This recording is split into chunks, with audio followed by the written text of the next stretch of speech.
So hello everyone, आज हम पढ़ने वाले हैं ज़ूलॉजी का chapter evolution of class 12th which is the most interesting chapter for the course. And आज हम इस चीज़ को पढ़ेंगे।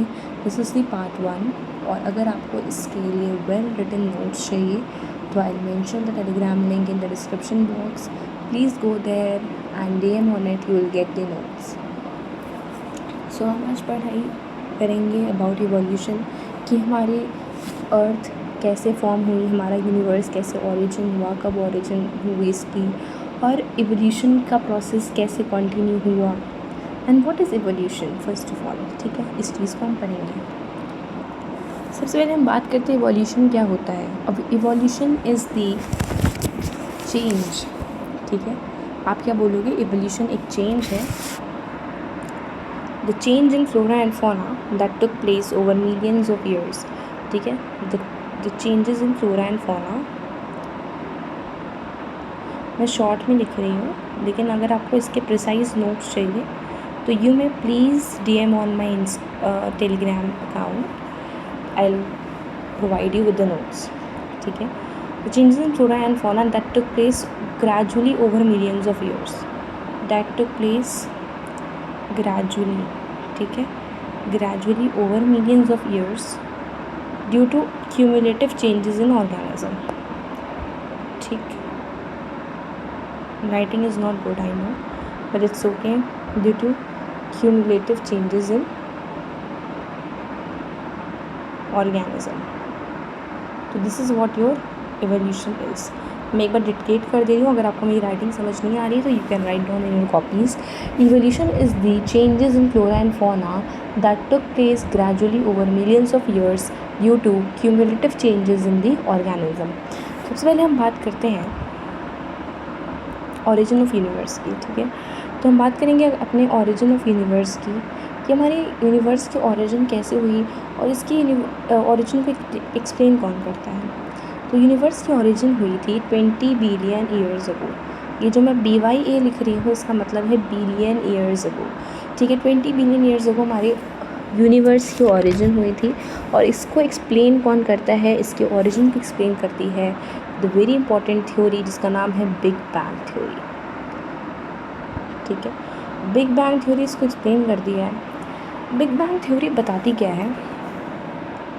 बिग बैंग थ्योरी बोलती है कि हमारा जो यूनिवर्स है ना, बहुत छोटा सा, it was a small red small hot ball which was highly condensed, और जिसके अंदर प्रेशर क्या था, बहुत ज़्यादा था। It was a red hot ball. देखो, रेड था, रेड क्यों था? क्योंकि it was hot, that's why it was red.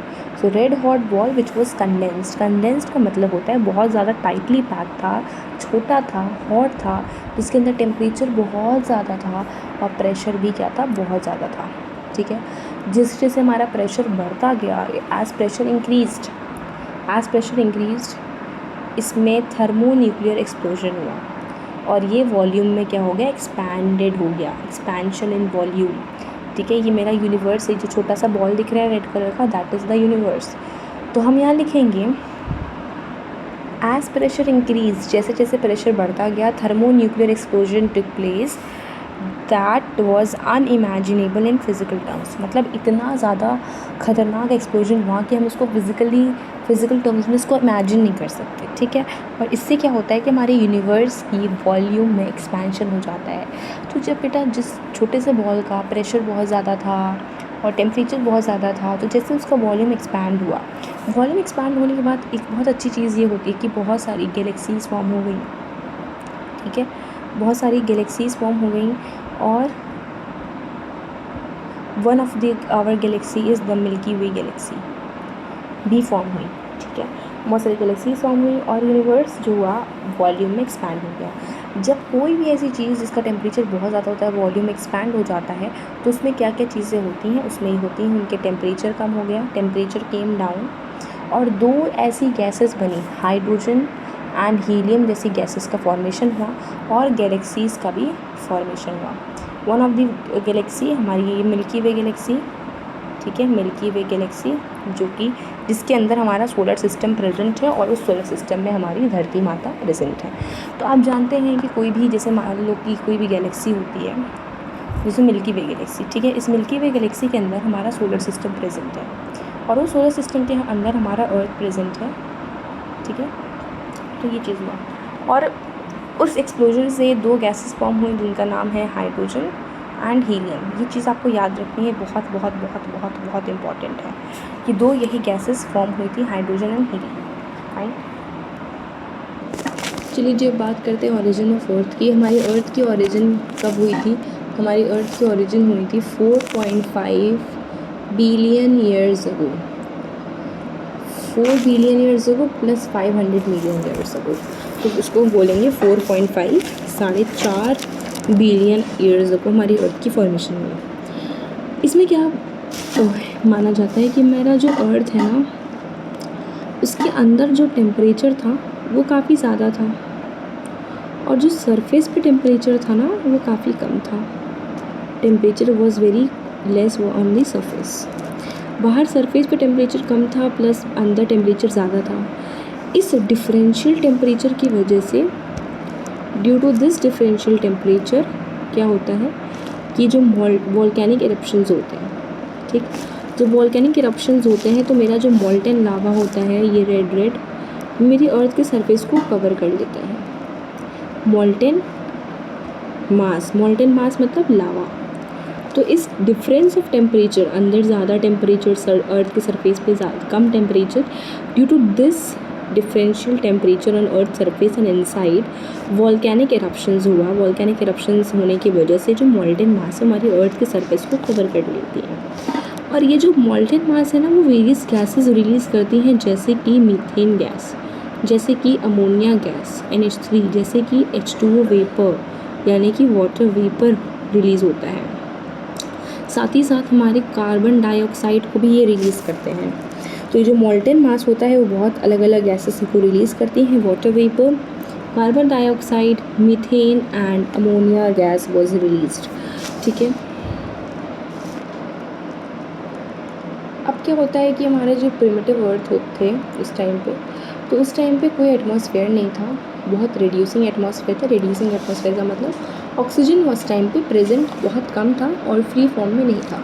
Temperature बहुत हाई था, ओजोन नहीं था। ओजोन ना होने की वजह से क्या कंडीशन होता है, प्रिमिटिव अर्थ का मतलब होता है बेटा पुराने टाइम का जो पहले अर्थ था उसकी कंडीशंस क्या थी, ठीक।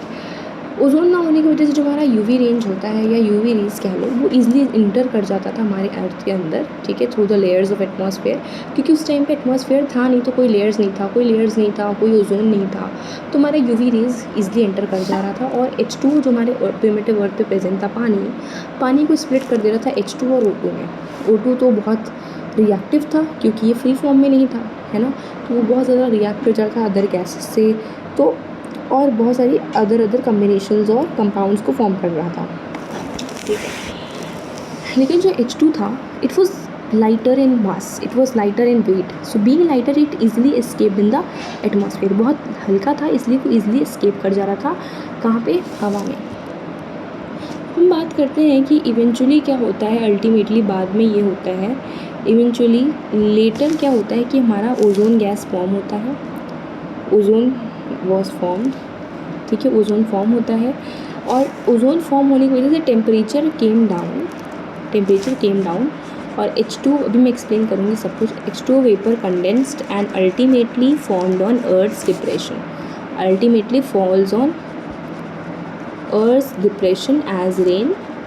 बेटा मैं यहाँ पे बहुत क्लियर नहीं लिख रही हूँ बिकॉज मुझे आपको जस्ट इसको समझाना है, लेकिन अगर आपको इसकी क्लियर एंड प्रिसाइज नोट्स चाहिए तो नीचे डिस्क्रिप्शन बॉक्स में मैंने टेलीग्राम का लिंक मेंशन कर दिया है, please go there and DM notes, you will get access to the notes as well as the PDF। So यहाँ पे हम क्या बता रहे थे कि अल्टीमेटली क्या होता है, बाद में ओजोन लेयर फॉर्म होता है, ओजोन लेयर फॉर्म होने की वजह से टेम्परेचर कम होता है।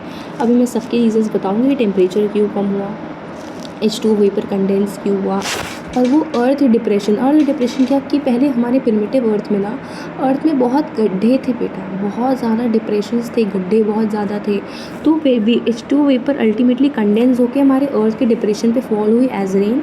इससे क्या हुआ, ओशंस का फॉर्मेशन हुआ, और ओशंस के अंदर जो पानी था it was hot with various chemicals. बहुत गर्म पानी था और बहुत ही रिएक्टिव था, ठीक है। It has various chemicals and hence it was chemically very much reactive. और माना जाता है कि first life probably came here, ठीक है, प्रोबेबली केम। माना जाता है कि पहली जो ओरिजिन थी लाइफ की वो यहीं से हुई। अब तक हमने पढ़ा origin of universe and origin of अर्थ। अभी हम लोग ओरिजिन ऑफ लाइफ के बारे में भी पढ़ेंगे और ओरिजिन ऑफ लाइफ के लिए जो अलग अलग लोग आए उनके लिए थ्योरीज थी हम वो भी पढ़ेंगे। तो हम एक्सप्लेन करते हैं आपको ये चीज़ कि जब ओजोन बना तो यूवी रेज अंदर नहीं आ पा रही होंगी, ऑब्वियसली बात है ना। यूवी रेज को थोड़ा सा ब्लॉकेज मिल गया होगा कि अंदर मत आओ। और यूवी रेज क्योंकि सन से निकलती हैं और it can also damage and tan our skin, तो यूवी रेज नहीं आ पाई, जिनकी वजह से टेम्परेचर क्या हो गया, कम हो गया, ठीक है। थोड़ा सा ठंडक हुई अर्थ में। अब जिसकी वजह से क्या होता है कि जिस गरम टेम्परेचर की वजह से गरम पानी के भाप बन रहे थे, अब टेम्परेचर कम हो गया, यानी कि टेम्परेचर बहुत गर्म नहीं है, तो जो वेपर थे वो कंडेंस होने लगे बेटा। It is going to be form in the liquid. अब वो कंडेंस्ड होके रेन के फॉर्म में अर्थ के डिप्रेशंस पे बड़े बड़े गड्ढों में रेन के फॉर्म में गिरे। और उन बड़े बड़े गड्ढों में जब बारिश का पानी ऐसे गिरा ना तो वहाँ पे ओशंस बन गए। इसी तरह से ओशंस की ओरिजिन हुई। अब देखो अर्थ की, अब यहाँ पे ये भी बता रहा है कि हमारे जो बड़े बड़े ओशंस और सीज़ और हम जो वाटर बॉडीज़ देखते हैं उनकी फॉर्मेशन अल्टीमेटली ऐसे ही हुई थी। तो बड़े बड़े ओशंस वहाँ बनने लगे और ओशंस में बहुत गर्म पानी था, क्योंकि हम जानते हैं कि जो H2O वेपर्स थे वो बहुत गर्म थे। उस टाइम पे हमारी प्रिमिटिव अर्थ की टेम्परेचर बहुत हाई था, जिसकी वजह से जब हमारा गरम भाप कंडेंस होगा तो ऑब्वियसली अब गरम भाप कंडेंस होगा तो ठंडा पानी तो बन नहीं जाएगा, गरम पानी ही रहेगा। तो ओशंस बहुत गर्म हुए थे अल्टीमेटली इस वजह से भी, और साथ ही साथ हमारे अर्थ का टेम्परेचर उस टाइम बहुत ज़्यादा हाई था, जिनकी वजह से पानी वहाँ पे गर्म ही रहते थे ओशंस में, और जिसकी वजह और बहुत ज़्यादा केमिकली रिएक्टिव थे। और माना जाता है कि हमारी पहली लाइफ यहीं से आई। अभी ओरिजिन ऑफ लाइफ में अगर हम आगे पढ़ेंगे तो वहाँ पे थ्योरी आती है केमिकल इवोल्यूशन की, ओरिजिन इवोल्यूशन की थ्योरी पढ़ेंगे तो वहाँ पे बताया गया है कि जो केमिकल्स में ही हमारी लाइफ बनी और उसका एक्सपेरिमेंट भी दिया गया है। अब इसको आगे हम पढ़ेंगे। सो इवेंचुअली ये चीज़ हुआ। तो लाइफ जो थी वो कब आई, 500 साल बाद आई, after the formation of Earth, ठीक है। अभी उसको पढ़ते हैं कि जो लाइफ आई, लाइफ की ओरिजिन कब हुई, 500 million years after the origin of Earth और फॉर्मेशन ऑफ अर्थ। मतलब अर्थ की फॉर्मेशन हुई थी 4.5 बिलियन ईयर्स को, और उसके 500 मिलियन ईयर्स बाद हमारी क्या आई, लाइफ आई। यानी कि 4 बिलियन ईयर्स को हमारी लाइफ की ओरिजिन हुई, ठीक है।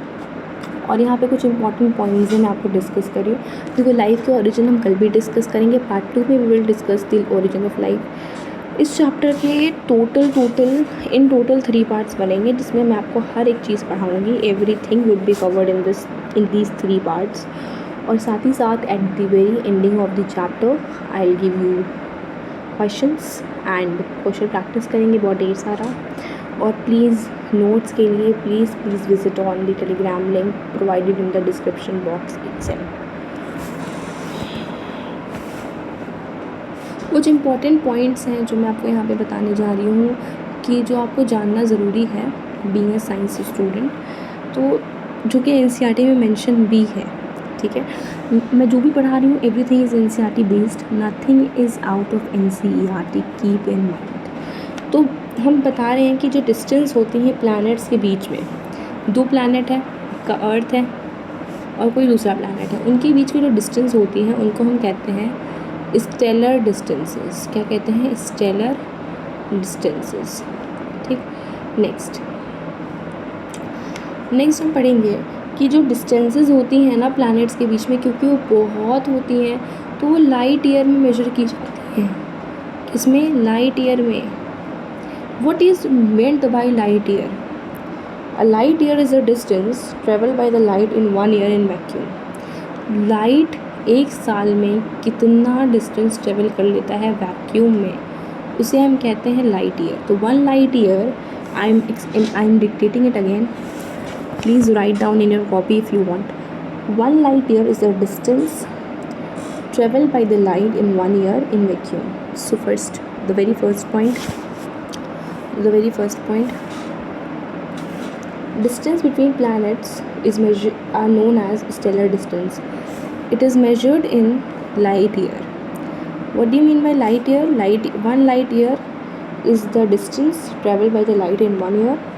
मतलब कि जो हम स्टार्स को देखते हैं, ठीक है, it is in a way we are peeping into the past. When we look at the stars, in a way we are peeping into the past.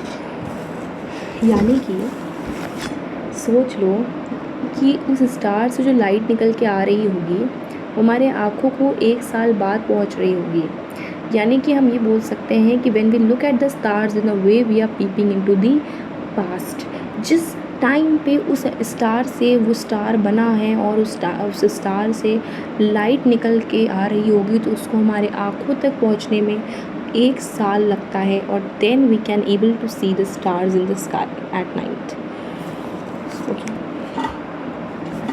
Thank you so much. The part 1 is completed. In the part 2 we will begin from origin of life. Origin of life की theories पढ़ेंगे, special creation की theory, catastrophism की theory and else. ठीक है, thank you so much. Part 2 के लिए please wait करें, कल तक वो आ जाएगा. And all the best.